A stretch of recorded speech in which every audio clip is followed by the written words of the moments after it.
Saya datang ke Jakarta saat ini ingin bertabayun dan bertanya langsung kepada pihak Marcel untuk membuktikan apa yang dia katakan. Di rumah sakit ini saya bisa bawa dokternya, saya bisa bawa foto ronsennya, saya bisa bawa orangnya. Kalau berpuluh-puluh paku di dalam tubuhnya, ini pakunya nih, tidak ada buktinya, tidak ada korbannya, dan tidak ada. Dari kejadian inilah saya ingin memberikan pelajaran bahwa jangan sampai tergiring hoax. Kita harus pintar dalam media sosial. Yang saya laporkan ada beberapa akun, hampir 35 akun. Gus gimana Gus? Akhirnya nih jadi viral Gus. Iya. Iya Gus, menanggapinya Gus. Sebenarnya saya sangat senang sekali dengan apa yang dilakukan oleh Bang Marcel atau Pesulap Merah ini. Beliau ini membongkar praktek-praktek perkebunan yang merugikan masyarakat. Karena saya sendiri juga membongkar dan juga melawan dukun-dukun santet yang merugikan masyarakat. Dukun santet, dukun cabul, dukun pengganda uang. Tetapi di sini kan adalah edukasi, sama-sama beredukasi kepada masyarakat. Saya menghilangkan dukun santet, membongkar dukun santet, anakku juga iya. Nah, ketika edukasi tentu tidak boleh menyebutkan nama orang. Kalau sudah menyebutkan nama orang, ini namanya menuduh. Dan kalau menuduh itu harus bisa membuktikan. Kalau tidak bisa membuktikan, ini jatuhnya fitnah. Dan negara kita negara hukum. Jika kamu memfitnah seseorang, apalagi sampai menimbulkan kerusakan, apalagi sampai menimbulkan kerusuhan, dan menimbulkan viral di mana-mana, ini harus ada bertanggung jawab hukumnya. Jangan hanya karena ingin viral, jangan hanya karena ingin subscribe-nya besar, lalu menjatuhkan orang lain. Kita sama-sama YouTuber lah. Semua orang sudah tahu kita sama-sama berkreasi di YouTube. Maka berkreasilah yang baik. Munculkan kreativitas kita yang paling baik, yang paling bagus. Jangan menjatuhkan orang lain. Gus, kemarin sendiri sempat Marcel mengunjungi tempatnya Gus nih ya kan. Terus ternyata di videonya Marcel itu mungkin ada tindakan-tindakan dari timnya Gus sendiri yang mungkin menurut dia adalah tindakan-tindakan yang cukup mengintervensi dia. Gus sendiri berkomentar seperti apa? Nah inilah ketika kita memahami sebuah keadaan itu harus dipahami secara kafah. Jangan hanya setengah-setengah.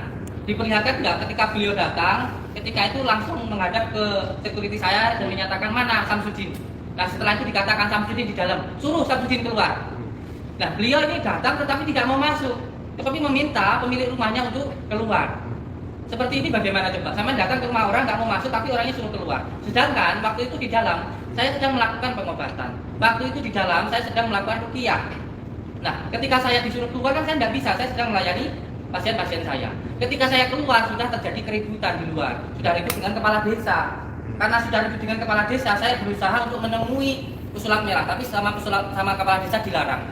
Nanti terjadi keributan. Akhirnya saya memaksa untuk bertemu dengan Pesulap Merah, saya bisa bertemu. Tetapi ketika bertemu, saya katakan, ayo kalau mau pembuktian, kalau mau pembuktian santet ya ayo ikut masuk ke dalam. Nanti lihat proses ruqyahnya, proses pengobatannya. Nanti bisa diketahui secara langsung atau kita datang langsung kepada orang yang terkena santet. Karena santet ini nyata, ada. Di dalam Al-Quran sendiri juga ada yang namanya sihir. Ketika saya ajak seperti itu, Marcel yang menolak. Nah ini ada apa gitu loh? Mau pembuktian tapi diajak tidak mau. Jadi saya mengambil kesimpulan ini semuanya bukan untuk pembuktian, tapi hanya untuk supaya viral, supaya esennya banyak, penontonnya banyak, supaya subscribe-nya banyak, itu saja. Tidak ada niat untuk pembuktian gitu. Gus cuman menanggapi dengan ada kasus ini semakin menyebar juga kan, dan banyak paranormal atau spiritual yang juga ikut mengomentari, bahkan ada sempat kemarin ya ada yang melaporkan bahkan ada footage tentang paranormal menyerang Mas Marcel. Seperti apa Gus tanggapannya? Ya, saya sih tidak berharap saudara-saudara saya, teman-teman saya menyerang Marcel. Saya juga tidak berharap seperti itu. Sudahlah, yang berbuat buruk biar Allah saja yang membalas. Dan untuk semua subscriber saya, jangan sampai mencaci atau membalas cacian yang dilakukan dari Marcel ke saya. Sudah, biarkan saja. Itu urusan dia dengan Allah. Saya di sini hanya ingin bertabayun. Beliau kan selalu mengatakan pembuktian. Saya juga minta pembuktian dong dari apa yang kamu sampaikan. Kan yang pertama menyebut nama saya kan kamu. Saya tidak pernah menyebutkan nama kamu. Kamu yang tiba-tiba mengambil video saya, kamu yang menyebutkan saya, katanya saya melakukan penipuan. Dibuktikan dong. Saya melakukan penipuan kepada siapa gitu loh. Saya melakukan penipuan ke siapa gitu. Mana korbannya, mana alat bukti gitu. Itu yang ingin saya sampaikan. Oke. Gus, kalau misalkan Gus sendiri kan ini juga Marcel semakin lama semakin meluas nih beritanya, dan kemarin juga sempat ada mungkin yang juga mengajukan pelaporan. Nah dari Gus sendiri ini kan ingin bertabayun, cuma kan sebelumnya udah laporkan juga nih ya kan. Nah ini proses pelaporan sebelumnya ini seperti apa Gus? Maksudnya kenapa harus melaporkan dulu sebelum tabayun begitu Gus? Iya, saya sudah berkali-kali berusaha untuk bertabayun dengan Bang Marcel ini. Saya sudah coba untuk menelpon, ngajak ketemuan. Ada saya ketika telepon ada dengan beliau, tapi beliau tidak mau. Terus ketika di Polres, ketika beliau baru pulang dari Padepokan, saya ajak untuk melakukan pembuktian, saya ajak untuk melihat proses pengobatan saya juga tidak mau. Saya coba melakukan klarifikasi lewat YouTube, saya undang juga tidak mau. Karena saya anggap beliau ini sudah tidak ada niat baik dan ini sudah terjadi kekisruhan viral di mana-mana, akhirnya saya harus mengambil tindakan hukum. Dan alhamdulillah tindakan hukumnya sangat cepat. Ketika kemarin saya melaporkan 2 hari sudah ada tindak lanjut dari Kapolda meminta keterangan kepada saya saksi-saksinya dan ini insya Allah akan cepat sekali untuk ke pengadilan insya Allah. Gus, ini kan berdampak kepada perekonomian juga Gus ya, santri. Gimana Gus? Nasib santri sekarang Gus? Iya, alhamdulillah santri saya semuanya sekarang bersama dengan saya dan alhamdulillah semuanya baik-baik saja. Kalau masalah pengobatan memang dikondisikan supaya tidak terjadi kerusuhan. Masalah katanya pada pendukung gimana Gus? Iya. Iya. Itu gimana Gus? Sebenarnya bukan ditutup ya, dikondisikan dan ada surat terbuka dari Terus ini gantian dulu. bupati yang menyatakan bahwa boleh dilanjutkan pengobatan asalkan perizinannya semuanya sudah diselesaikan. Saya sebenarnya izinnya bukan nggak ada hubungannya dengan pengobatan, izinnya IMB yang belum ada, yaitu izin mendirikan bangunan saya belum ada. Itu nanti diurus dulu. Ini katanya surat izin dicabut Gus. Bukan dicabut, tetapi ditambahkan. Gitu. Jadi dan saya masuk di dalam asosiasi dan harus masuk lagi ke organisasi yang lain. Ada suratnya nanti bisa saya upload di YouTube saya. Seperti itu. Mohon maaf, tempatnya katanya mau dibuat. Siap. Sebenarnya tadi dari luar nggak Di luar aja ya. Hilang. Saya datang ke Jakarta saat ini ingin bertabayun dan bertanya langsung kepada pihak Marcel untuk membuktikan apa yang dia katakan. Beliau sudah menuntut saya melakukan penipuan, saya ingin tahu siapa yang saya tipu. Karena memang backgroundnya saya dengan Bang Marcel ini sebenarnya sudah berbeda. Beliau dari pesulap yang biasa melakukan trik atau tanda kutipnya tipuan untuk hiburan, dan saya dari Al-Hikmah. Saya dari Al-Hikmah. Itu sebenarnya sudah berbeda antara pesulap dan Al-Hikmah. Tetapi kalau sampai pesulap ini mengomentari Al-Hikmah dan mengatakan ini penipuan, maka ini juga harus dibuktikan. Jadi di sini pun kita harus fair. Yang menuduh siapa, yang harus membuktikan tentu siapa gitu. Yang menuduh tentu harus bisa membuktikan gitu. Ini sudah ada komunikasi Gus sama Sekolah Merah datang ke Jakarta ini? Saya sudah coba untuk menelpon tetapi tidak ada tanggapan. Belum ada respon Iya. dari Sekolah Iya. Merah. Belum ada. Dan ini kan beritanya sudah sampai di mana-mana. Viralnya sudah sampai kemana-mana. Gue sempet kerepotan juga mungkin nggak sih kayak dari berita ini, karena berita ini viral gitu loh. Nggak mungkin kan penyembuh atau mungkin paranormal atau mungkin spiritual itu biasanya mempunyai sebuah forum seperti itu. Biasa jadi bahan obrolan juga, gimana Gus? Iya, apa yang disampaikan Bang Marcel ini menurut saya berlebihan ya. Kalau mengatakan oknum tentu setiap organisasi ada oknumnya. Tetapi jangan berpihak kalau orang Jawa bilang jangan sampai dikatakan bahwa semua dukun itu nipu dan cabul. Tidak. Nipu dukun itu dari bahasa Jawa. Bahasa Arabnya mungkin tabib ya. Nah, saya sendiri juga lahir kan ditolong sama dukun bayi begitu. Dan hampir masyarakat Indonesia di tahun 90-an lahir ditolong sama dukun bayi lah gitu. Jadi jangan mengatakan kalau semua dukun itu nipu dan cabul gitu. Bahkan kalau kita memahami tentang asbabun nuzulnya baginda Rasulullah pun juga diketahui baginda Rasulullah itu akan menjadi nabi juga barokahnya dari dukun kan begitu ya. Ada yang mengetahui bahwa beliau ini waktu masih kecil langsung menjadi nabi. Ada dukun yang mengatakan seperti itu. Nah, ketika beliau mengatakan bahwa semua dukun itu nipu dan cabul, ini kan ada organisasi dukun juga gitu loh. Dukun itu apa sih gitu loh? Dukun itu kan duduk tegur ngamalin kun fayakun gitu. Kita ngedoain orang gitu loh. Dengan berbagai macam cara lah. Ada yang menggunakan al-hikmah, ada yang menggunakan ruqyah dan sebagainya gitu. Nah, ini ketika beliau mengatakan penipuan kan membuat sakit hati orang-orang yang pernah ditolong oleh dukun. Banyak dukungan kepada saya, teman saya kan ya ini masalah saya lah, biar saya aja yang menyelesaikan. Saya tidak pernah minta bantuan ke sana, ke sini, begini begitu. Dan beda dengan yang sana, mohon maaf. Karena minta bantuan Bang Deddy Kompuser, minta tetap komunitasnya minta bantuan polisi, ini kan menandakan kepanikan di dalam dirinya begitu. Padahal saya hanya ingin memperjelas. Ketika kamu menuduh, kamu punya buktinya enggak gitu loh. Kalau semua hal harus dilogikakan, ini juga bahaya. Ini yang menjadi bahaya luar biasa menurut saya. Ketika beliau menyatakan semuanya harus berdasarkan logika, ini nanti berbahaya. Bagaimana ketika kita mempercayai tentang surga dan neraka? Bagaimana kita mempercayai tentang hari akhir? Bagaimana kita mempercayai tentang malaikat? Bagaimana kita mempercayai tentang jin? Ini semuanya ada loh di dalam Al-Quran. Kalau semuanya disuruh logika, nanti semua orang bisa-bisa nggak beragama. Kamu bisa membuktikan gimana malaikat, bagaimana bentuknya? Bisa membuktikan jin, hari kiamat, nanti di akhirat surga dan neraka kan nggak bisa. Tuhan kita aja itu maha gaib gitu loh. Nah, gaib ini untuk dipercaya, untuk diyakini. Saya nggak menyuruh Marcel untuk percaya dengan apa yang saya percaya. Saya tidak menyuruh itu, tidak. Tetapi jangan sampai menuduh yang saya percaya ini adalah sesuatu hal penipuan gitu loh. Maksud saya seperti itu. Gus, banyak pro kontra. Kontranya itu khusus si rambut merah mengatakan bilang bahwa mematikan rezeki. Tanggapan Gus sendiri seperti apa? Ya ini yang saya katakan, beliau kan jelas-jelas seorang kreator YouTube ya. Ya tunjukkanlah kreativitasmu, tunjukkanlah kerjamu, sehingga nanti orang bisa suka kepada kamu. Gak perlu kamu itu ketika ingin baik harus menjelekkan orang lain. Tidak perlu kamu itu harus menjatuhkan orang lain. Kalau memang ada yang saya lakukan buruk, silakan lakukan saya. Dan saya siap bertanggung jawab, bukan hanya tutup channel. Saya siap masuk penjara kalau saya bersalah, gitu loh. Jadi semuanya itu harus jelas. Sekarang ini kan saya yang punya YouTube hanya YouTube saya itu nama channelnya Padepokan Hujat Sejati. Yang subscribe-nya cuma 1,6 lah. Dan sana minta bantuan orang yang subscribe-nya 20 juta. Ya nggak imbang. Sehingga apa? Semua orang beropini sesuai dengan apa yang dia sampaikan. Saya melakukan penipuan, padahal yang saya tipu siapa, alat buktinya mana, di mana kejadian ini kan nggak ngerti.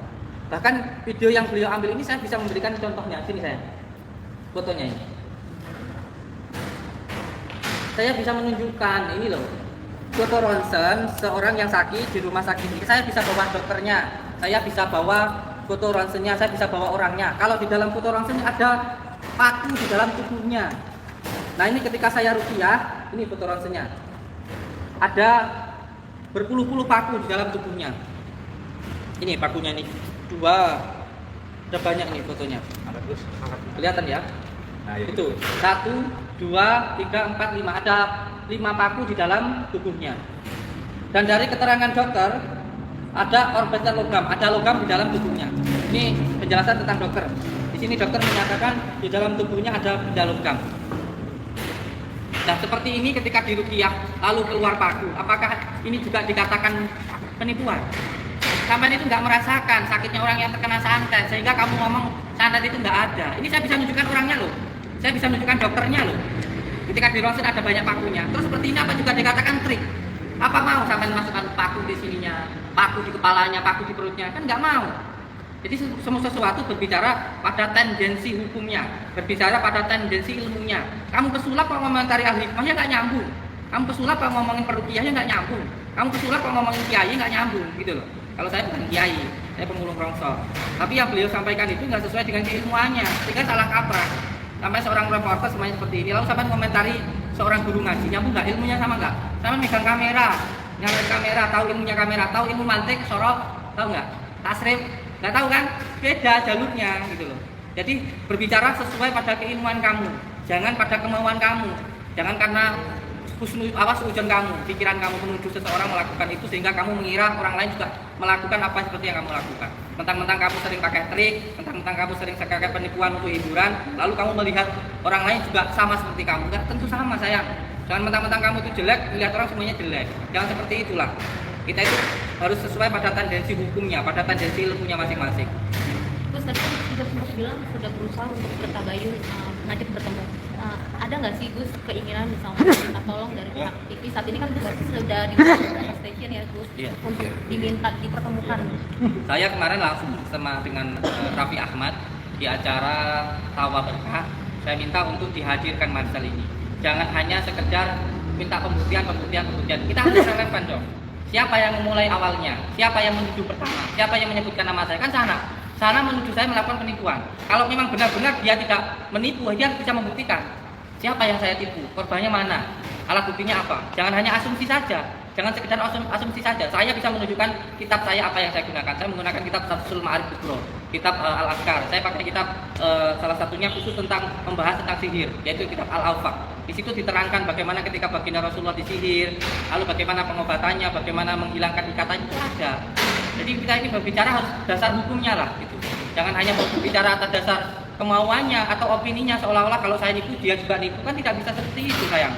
Maka ini ketika boleh saya hukumi tidak bisa, kita buktikan nanti di pengadilan. Itu yang ingin saya sampaikan. Gus, cuman Marcel sendiri selalu berulang-ulang bilang bahwasanya saya cuma membongkar atau meluruskan dukun-dukun yang berdalih berdalih atas agama. Gus sendiri ada kebingungan nggak sih mungkin kayak kalau masalah membongkar, saya juga membongkar. Kalau kamu mengatakan kamu memberantas dukun, saya juga memberantas dukun. Tapi dukun yang bagaimana? Ada video saya memberantas dukun santet dan lain sebagainya. Sama, saya memberantas dukun pegada uang. Saya juga memberantas dukun cabul yang merugikan masyarakat. Semuanya ada tendensi hukumnya. Tetapi kalau kamu mengatakan ini adalah edukasi, Edukasi itu tidak menjatuhkan orang lain, tidak menuduh orang lain. Kalau kamu sudah menuduh orang lain, harus ada buktinya sayang. Bukan hanya sekedar opini saja, bukan hanya sekedar asumsi saja, harus ada buktinya. Jadi kita itu berbicara atas dasar hukumnya. Ada tendensi-tendensi hukumnya, ada tendensi hukumnya, ilmunya itu ada sayang. Berarti menurutku sendiri Bang Marcel ini tidak berkapasitas untuk mengomentari itu ya? Ya iya, dia kapasitasnya kan pesulap. Dia ngapain mengomentari al-hikmah? Dia punya ilmu al-hikmah enggak? Punya ilmu ruqyah enggak? Tahu tentang kitab Samsul Ma'arif Kubro enggak? Kitab Al-Afaq saya tanya, beliau tahu enggak tentang kitab Al-Afaq? Tentang kitab Al-Azhar tahu enggak? Kalau enggak tahu jangan komentar lah. Kamu enggak pernah tahu, kalau kamu enggak pernah tahu ya tanya dulu lah. Tentang sanad, katanya ada ya video Marcel yang mengatakan sanad itu enggak ada, itu hanya pikiran saja. Ini sudah menyalahi akidah sayang. Di dalam Al-Quran itu sanad benar-benar ada, bukan hanya sekedar pikiran, bukan hanya katanya hanya sekedar pikiran saja. Tidak. Sanad itu ada yang benar-benar berbentuk barang. Ini baginda Rasulullah sendiri yang terkena. Ini harus dijelaskan. Kalau enggak seperti ini nanti wah bisa-bisa semua orang bisa berubah akidahnya. Karena apa? Karena semuanya harus secara logika. Ya, bisa-bisa orang nggak beragama kalau begini. Makanya saya melawan, saya siap untuk di jalur hukum atau dimanapun saya siap. Karena kalau semuanya hanya secara logika, loh ada yang gaib, ada yang nyata, itu loh. Kalau kamu pengen mengetahui sesuatu hal yang gaib, jadi pelajari lah. Itu loh. Saya belajar itu saya nggak butuh hanya 1-2 hari. Saya belajar ilmu gaib itu dari mulai saya masih kecil. Sampai umur 20 tahun, 32 tahun sekarang ini loh saya masih belajar tentang ilmu gaib. Karena beda ya antara ilmu gaib, makhluk gaib dan yang maha gaib itu beda. Sekarang lihat banyak orang-orang yang datang mencari pesugihan, ribuan di tempat-tempat pesugihan seperti itu. Lalu apa yang beliau lakukan jika terjadi seperti ini? Ini kan percaya kepada makhluk gaib tapi tidak percaya kepada yang maha gaib, yaitu Allah Subhanahu wa taala. Berbeda di situ. Gus, dari saya Gus. Berarti Gus intinya sekarang memilih pembuktian jalur hukum aja Gus. Saya sekarang ingin menyampaikan ke Marcel, kalau tidak ada itikat baik, kalau tidak ada tabayun pertemuan dengan saya, menyampaikan apa masalahnya, maka masalahnya akan lanjut ke jalur hukum. Dan ini sudah berjalan di jalur hukum. Maka ini harus benar-benar ditegaskan. Sebab opininya sudah banyak dan mengakibatkan banyak masalah di luar. Kalau saya sendiri sebenarnya tidak masalah ya. Saya mau dihina, saya mau dicaci, mau dibully. Menurut kita itu kelihatan baik hanya karena Allah itu menutupi aib-aib kita. Kita ini kalau dibuka jeleknya, nggak ada yang baik. Kalau saya dikatakan buruk ya tidak apa-apa lah, hikmah buat saya. Apalagi saya nyeker ini juga, ya. Kita ini adalah orang yang belajar ilmu al-hikmah, kabumian, belajar wataknya bumi. Semakin dicaci, semakin dibully, semakin subur. Tetapi kalau masalahnya sudah ke masyarakat luas, sampai menimbulkan kekisruhan, ini harus ada pertanggungjawabannya. Ucapkan terima kasih, matur suwun. Saya harus bertemu dengan Dr. Richard untuk seperti ini. Mohon doanya dan semoga kita semuanya diberikan kesabaran oleh Allah Subhanahu wa taala. Terus berjuang semoga berkah barokah melimpah. Assalamualaikum warahmatullahi wabarakatuh.